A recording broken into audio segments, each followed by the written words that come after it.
Good afternoon, Market Chameleons, and everyone joining for the first time. Thanks for coming by and checking out the Market Chameleon or after hours show. Before we get started, let's take a look at the share disclaimer. Be aware that neither Market Chameleon, Ryan, or myself are registered investment advisors or broker dealer. If you're searching for investment advice, please reach out to a licensed professional. This show, as all our shows, are informational purposes only concerning Market Chameleon, options, robot, tools, and features. With that, one last look at the disclaimer, and let's welcome Ryan Mastro to the show. How are you doing, Ryan? Good. How are you? How's your weekend? Great. Yours? Can't complain. Beautiful weather. All right. So what are we looking at today?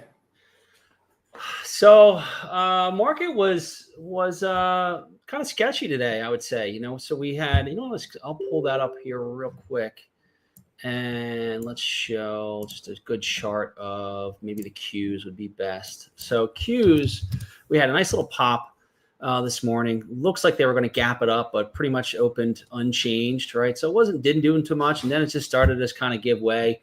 If you look inside the day, let's go like maybe a 5-minute, and that's not going to do it justice. I got to zoom in a little bit better on that, but there you go. A little more of that action. You can kind of see we just started to roll over. So I think a lot of this was related to the big picture of CPI tomorrow, right? And this is one where I think if you have a trend underneath of this, that's probably going to be your kind of gut feel tomorrow morning. What do they do with CPI? How do they move this? I got to be honest, it's a little bit scary here with the market, lower volume on this. And, as we're kind of seeing this decrease in volume, we really haven't gained much traction in terms of taking new highs. So lower volume usually means that a trend could be ending, and CPI could give us that kind of questionable, do we want to be in the market or not, depending on what they do with interest rates. So, I was watching this today and was somewhat questioning the overall move. The spiders didn't really do much. You can see they did almost exactly the same, gapped up very small and then got sold into. IWM was maybe a little bit worse for wear, never really got out of its own way. And I got to say, they did a pretty good job of holding it, right? Volume was lower as well. So definitely watching what's going on in the broader market, what's going on with the breadth of the market, how many stocks are moving up versus down, where are they in relation to their moving averages. So those are all things we're really kind of focused on. I can see something like an RSP, which is the equal weight, we keep an eye on as well. And this is, typically when breadth is increasing, the RSP is moving, because that means all the stocks are moving the same weight, equal weighted. And if this starts to go down, then usually all the stocks are going down. So it's a good kind of measure from an ETF perspective of what the broader market is doing. So when you're seeing kind of a lot of red candles, then I think you just got to be a little bit concerned about the breadth of the market not really cooperating. So a couple names, though, that were still on our radar. Walmart was one of those, right? I know we had that as a trade idea last week. That did very, very well here, and it's continuing to do okay. I'd love to see it make higher highs. Failed to make a higher high here today, but still made a higher close. Now, that trade idea, let me see if I still have that in here. Trade idea was in Walmart, up small. But let's see what we have done. So let's do the events, probably the easiest way to see it. So we initially created a bot, and it basically was triggered as it broke above 100 marker. It continued to run. We rolled one option, we entered one option. That was we were buying. We rolled it from, let's see, we rolled when we were up by $3. And then, so we're still staying in a rolled option, just trying to ride the wave here. So jumped into 100 call. Now we're at 103 call, waiting for that with a little bit of profit locked in the position here. So we're waiting for the next one to trigger. And just because it did make a higher high here today, we're just kind of waiting for that to occur. Come back over to Market Chameleon site. I was looking at a couple different things here that I've been really watching. Rigetti was one we talked about a couple of weeks ago. I still think this is there. That trade idea is still sitting in our log, ready to go. That's going to have earnings tomorrow night, so that's been on my radar. SoundHound has looked very, very strong. But AI, the C3 AI had earnings that looked lousy. BMNR was on my radar as well. This one is a bit immersion, BMNR, and you look at the chart of this thing, really starting to pick up pace again. I just don't like the candle here. I'd like to see a little bit more of a follow through, and very difficult to trade, a little more expensive, right? We go into the options on that, and it's very expensive to trade an at the money option. And I'm in the wrong one. BMNR. Oops, sorry about that. BMNR. There we go. Okay, so you can see an at the money option. It's about $6.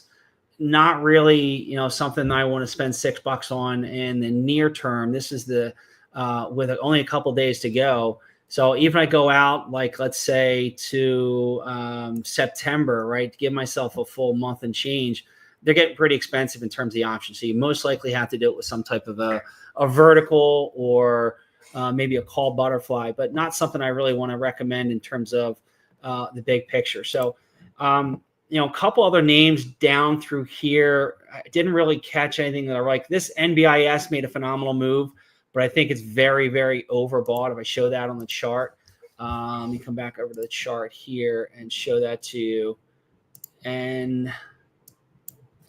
NBIS. And you can see they had a great run, but like I said earlier, that volume drying up. So a lot of big wicks here. This is one I'd probably shy away from. If I was in it, I'd be rolling my options up just to basically lock in my profits, because you get one little bit of news tomorrow and that thing drops like a heartbeat. So coming back over, let's go over to our screener and just do stocks. One of the names I liked earlier today that I thought was looking pretty good was Google. And, for here, the volume isn't really taking out its average volume yet. But when you look at it on the chart, I think it looks pretty strong because of how and where you are. And I think if you can get through this area, now you zoom out a little bit, this is the all-time high back here. That's got a high of 207.05. And I think this is one that could be on people's radar if they can get this MAG 7 going. I think this is one that's looking pretty solid. It had its earnings done and out of the way. And I think that's one that we're definitely going to keep an eye on. So I would probably use something like today's high, right? That high is 201.47, or yesterday's close, I think, is right almost the exact same spot, 201.42. So I would use the 47 level as my entry bot. So let's just build that real quick. Create an entry bot for Google.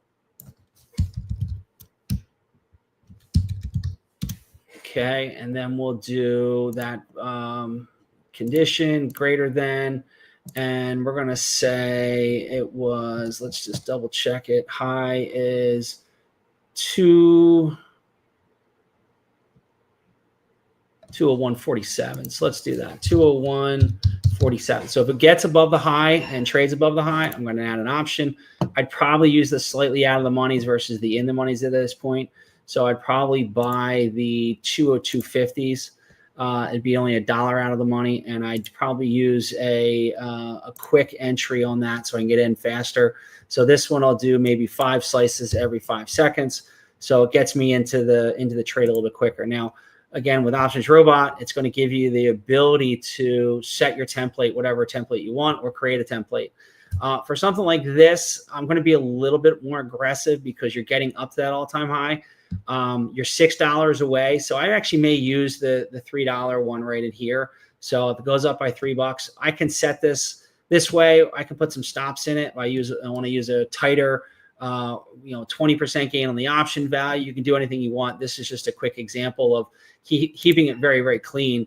So that's set. All my option trades are in and they're set up and ready to go. So I don't have to go back in and mess around with a bunch of different things. Here's what it is. It looks like if you get into this option, the 202.50s, we said back above the high, it would roll. The stock goes up by $3. That all-time high was 207. So this is going to put me really close to the all-time high on my second roll. And then I can evaluate. If we continue to break out, I have a couple more for us to be able to, a couple more dollars, I should say, and then I can exit the trade for $3 above that if I want, right? I don't have to. I can cancel these at any time. So that one is set up in terms of the action in there. Now let's go back over to Market Chameleon and see what is on this list. We already talked about Walmart, the potential there. There's a couple others in here that were in the news. XOM found a new oil field, one of their biggest ones in 25 years. I'm not really that excited with the stock actually down a little bit. MasterCard's down a little bit. Visa's down a little bit. So I'm not really anxious there. But Oracle I thought was interesting as well. Let's take a quick peek at that on the chart. This one I'd have to maybe watch a little bit. I think this one is near its all-time highs. And, I'm not sure if I really want to be trading something that aggressively at all-time highs, maybe depending on CPI. So this is one I'd probably wait to see what happens over the next day or two. If it does start to break, I have no problem playing the all-time through that all-time high for a breakout. I'd have to use maybe a Fibonacci for my targets in terms of where I think you can get to. But the other thing you can add is something like the ATR in here for how much the stock moves in a day and give you a good gauge of what that could potentially move. What I'd like to do is if there's anybody in there in our group today that has to look at a stock or wants to see anything, encourage people. I'll gladly look at a stock and look at the potential there, something they have in their portfolio. But the only other one I wanted to mention was Tesla. And Tesla's been absolutely on fire. And you can see really big volume on its average already and having a big move today. So 98 million. And, Tesla to me is one that I think could be on your radar for potential breakout if we get a follow through. Right now we're there. We're right at the highs here. And it was looking really, really good earlier today. And I think this is one that you pull back the reins here, kind of broke trend, right? We had this, let's see if I can just draw a trend in here. So if you want to draw kind of this trend going down into this action, broke trend early. You want to say maybe bigger picture trend, say, something like, if you wanted to draw something like that, maybe you felt a little bit better around, cutting through the action, using some of these to pick up as many, good points of resistance. So that one looks pretty good, but still either way, you broke out from that. I like to see the confirmation getting through this high. So tomorrow, if we have any kind of follow through, again, my only issue with recommending something like this is it's expensive, right? It's a trader, right? When you come in and look at the options, at the money options in Tesla, and I always forget to use the shortcut. Tesla is, I think they're like $7-8. Let's see here. They're $8 on the at the money. So, that's made a hell of a move, and it goes spend $8. Now, here's the kicker. Let's go back to the charts and just show an example of why $8 may be worth it. So if you go over to here and add an indicator, and I think I've used this in the past, the average true range, and this is moving good. What's that? $12 down there. So on average, it's moving at $12. So if you think you can get good value, we look at an at the money option, let's say 50 delta, make it really, really easy. So a 50 delta option, if it goes up and you get even $8 or $10, you're going to get good movement out of that. So that $10 times a 50 delta, you're talking about $5 of potential return. If it moves at $10, I don't lose any implied volatility or anything like that. And I'm spending $8 to get it. So again, from a return perspective, it's not bad, right? I always try to get something that I think can double my option price. So I'd like to see, say, something around $16 because that gives me the potential for 100% return, right? So I'm always trying to look at that. Now, you look at this on a weekly basis and say, if I'm going to hold this a couple of days, I might be able to get my return out of that if I think I'm going to hold it. If you're a day trader, then again, maybe you want to find another trade that's a little bit cheaper. So any thoughts? Anybody chiming in wants to look at any specific stocks? Someone was asking about the Tesla. If you go to Market Chameleon and look under trade ideas, so it was showing something in the 3. So if you just type in Tesla up top and then go down on the left-hand side to options, trade ideas, second one down. Yeah. The first one popping up is a long call. It's a little out of the money, the 360s. It's showing up relative to the theoretical value based on where it's been moving as something that may be interesting. They're just asking, what do you think about that actual trade? So the 360s, let's go back to August 25, 360 calls. You're spending a little bit more money. So let's go back to trade and look at the options here real quick. and we'll just do a comparison. So I don't think we have August 25. Maybe the 22 expiration would be. It's the 22 expiration, August 25. Oh, 22 expiration. Okay, August. August 360s. August 360. So yeah, my only problem with the 360s is they're just so far out of the money, right? You're for me, when you look at bang for buck, your delta is only a 21 delta. Yours only a 26 delta. So when I'm trying to $20 out of the money, and and you're so far out of the money. So to me, there's a couple different ways to look at that. You really have to have if you go over to the chart again, we kind of just give that. And again, I'm not saying it can't happen, but the reason it has a 21 delta is it gives you that probability. I mean, delta is basically a probability of what your option is going to finish in the money at that expiration. So you got about a 21% chance that it gets up there and holds that level for expiration. That's just the mathematical calculation. Now you look at the chart, right? Then you start looking at saying, okay, where can this get to? What's it moving? We just looked at the other one and said it's moving about $12 a day. So you're trading here at 335. It's not that far out enough to say it doesn't scare me. Personally, I'd prefer to probably trade something a little more expensive and closer, and try to ride the wave while it's here. 22s, you're spending something really far out of the money, and you got to hope and pray it gets there. Here's the problem with the out of the monies. Out of the money options decay much faster, and you have a lot of people that want to sell into those options. Now, this one's because it's moving up, doesn't really have as much selling in terms of there's probably still the equal amount of people buying versus selling, because it's that out of the money. People want to sell those covered calls. They want to sell that juice in terms of, because it is out of the money. But to me, I'd prefer, if you look, let's go back to the options, just kind of evaluate, where you could spend that 360 on this and I'm sorry, on those 360 levels. So, I mean, $5, you could get to the just under $5, you could get to 345 here, right? So, 345 versus 337. Now, again, you only have, a couple days left. So if you're saying going out to the AUG 22s, could you bring that down a little bit, spend a little bit more money, and really get some significant delta pickup? Like going to $6 on the 350s, you got a 47 delta. Going to a 355, you have a 48 delta. Now they're both still out of the money, but are they close, or are they within reach? Now, I think your model there is looking at that relative value to where they traded in the past. So you're looking at your implied volatility and saying, okay, these got decent implied volatilities versus where they typically are on the curve, and it doesn't look bad. But I think we have to look at the potential of getting there. What's the probability of success in terms of reaching there, staying there? And I think it also comes back to the personality of what style of trade you're in. So I don't mind this. I mean, look, I'm not gonna say it's a bad value.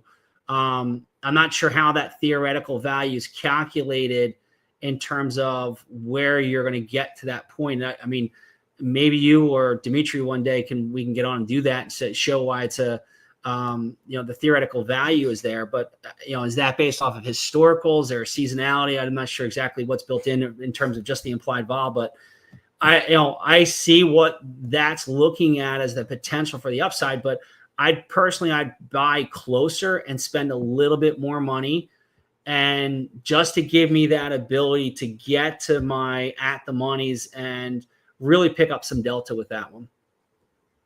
Perfect. We did have two stocks Sure. Jim wanted to look at. Okay. So you can pick both of them or do one of them. One is Robinhood, HOOD, and the other is Palantir, PLTR. So Hood, both of these we've been watching and trading. So Hood had a good start today. And if you look at what was going on in Bitcoin gapped up, stayed up. We had names like Coin. Real quick, I'll look at that to show you. Coin did have the same type of push. They pushed up and they sold back into it, but that held the gap. Your MicroStrategies, I think, did a little bit better, if I'm not mistaken. Nope, a little bit worse. It actually sold off towards the end of the day there. So big reversal candles, a lot of selling coming in, but Bitcoin was able to hold hold those levels. You look at something like an IBIT ETF. We had looked at, I think in here, the ETHA, which did much better here.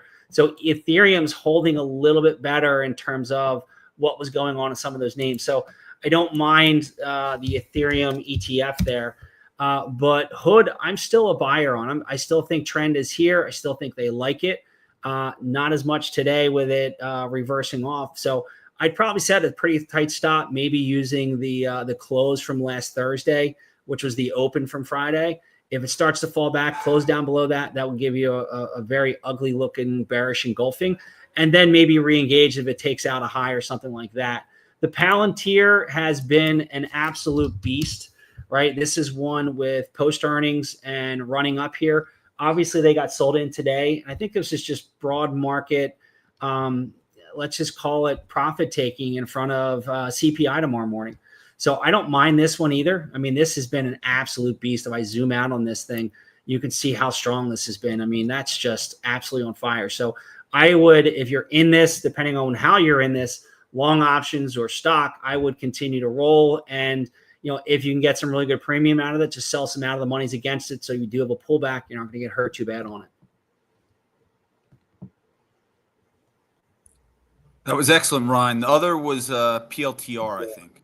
Yeah, that's what I'm in PLTR right now. I jumped to that one. So yeah, I mean, I think, look, I can start to bring in indicators and stuff like that. I mean, you can get into like an RSI and, you know, you can see that, yeah, we are overbought. You get into a MACD, right? Oops, I did not want that one. I wanted this one. So there's that. Let me remove the RSI dupe.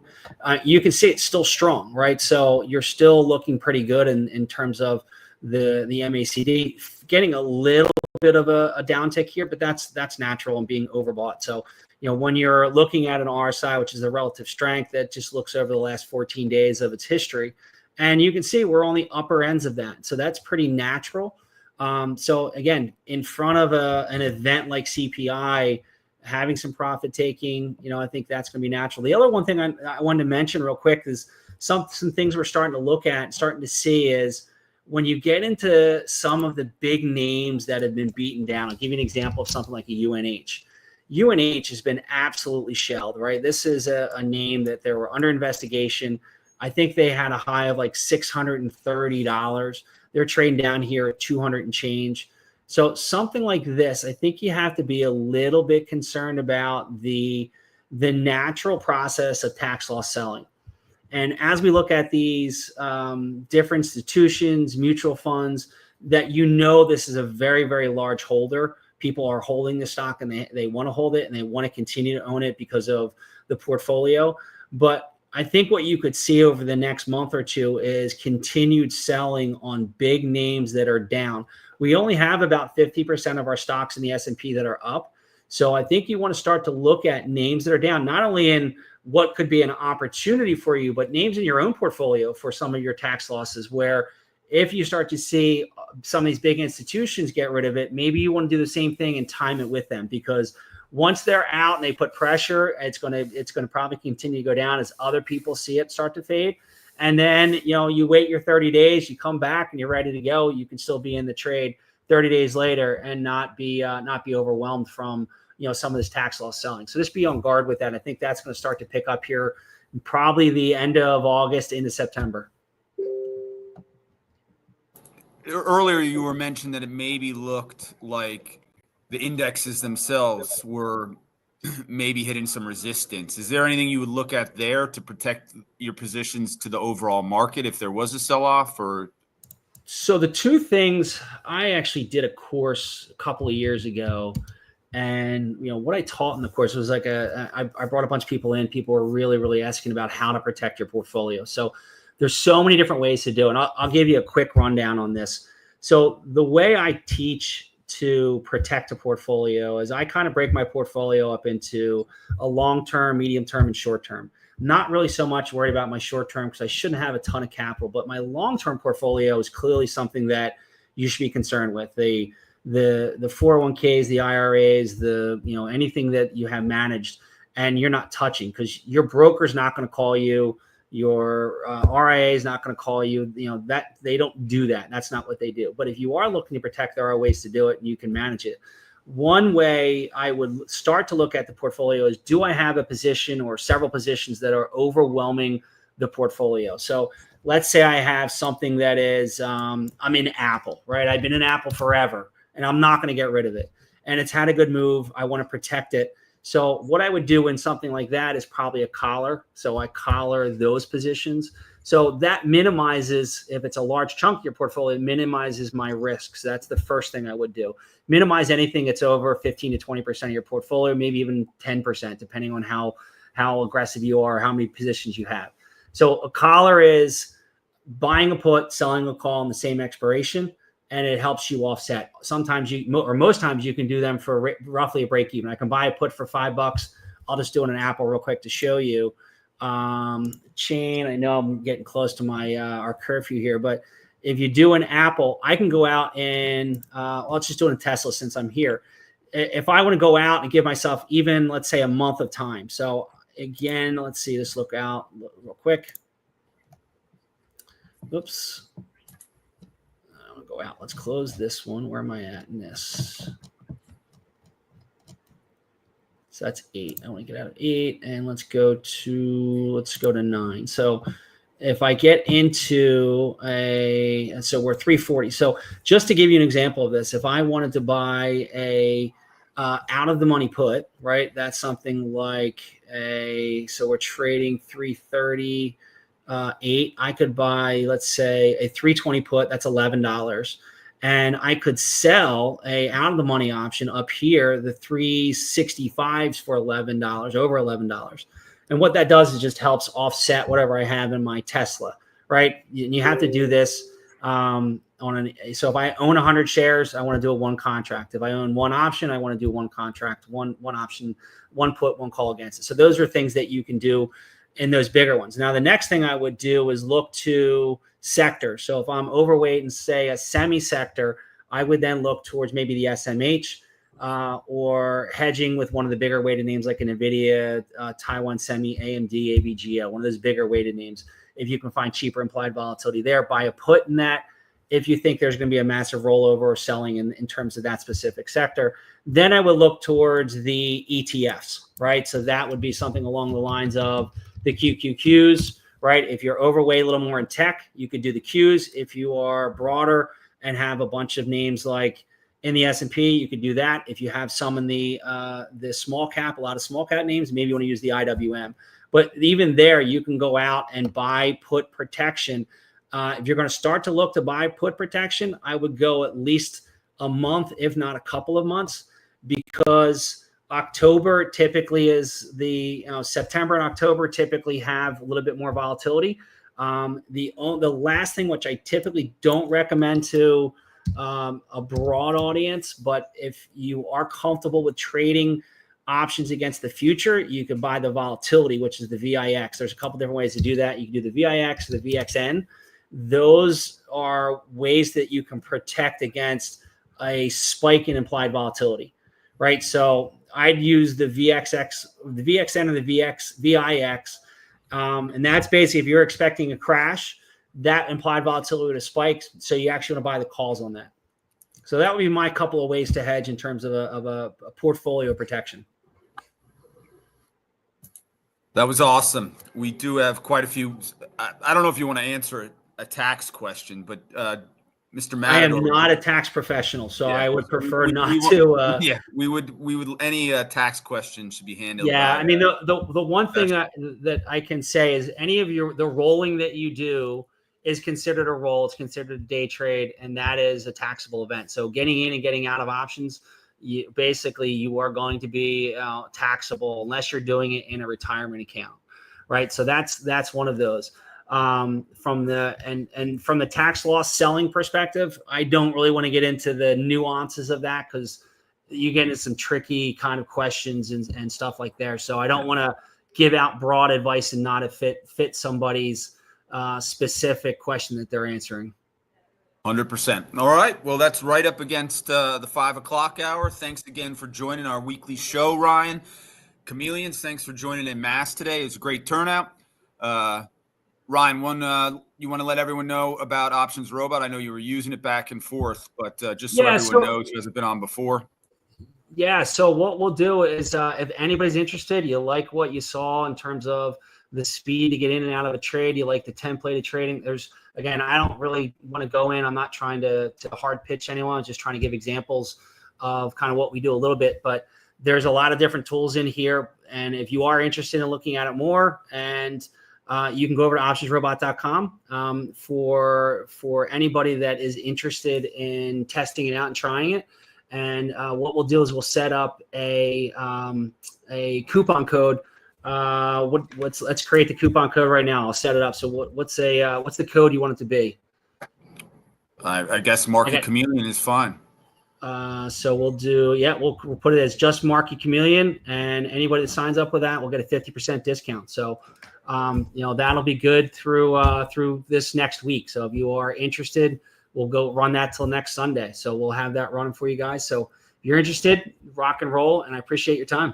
Yep. All right. Now, for those who don't know, this tool basically allows you to enter a trade and where you want to get out, and it will manage it for you. And you have the ability to pause any trade you enter right off the dashboard. So it's a great tool for those who work during the, and then and have found it hard to put on positions, manage positions, trade positions while you're also managing a full-time job. So one of the main reasons we did that, because people are just overwhelmed. It's a great tool, and I thank you for bringing that to the community, Ryan, and to the marketplace. Very, very appreciate it. Excellent product. And for everyone, thanks for joining. Remember, I have a show every morning with Dimitri where we go over the Market Chameleon tools, and that's at 9 a.m. live on YouTube every day. And we'll see Ryan next Monday for his weekly series. Thanks, Ryan. Thanks, guys. All right, everyone, have a great day. Thanks, buddy. All right, remember to like and follow us, everyone, on YouTube if you're there with us. On the other platforms, we're streaming on LinkedIn, Facebook, so just remember to like, follow us, and a lot of you are on YouTube, so thumbs up, always appreciate it. Everyone have a safe evening tonight, and a great start to the trading day. Hopefully you'll see us on the morning show. Bye.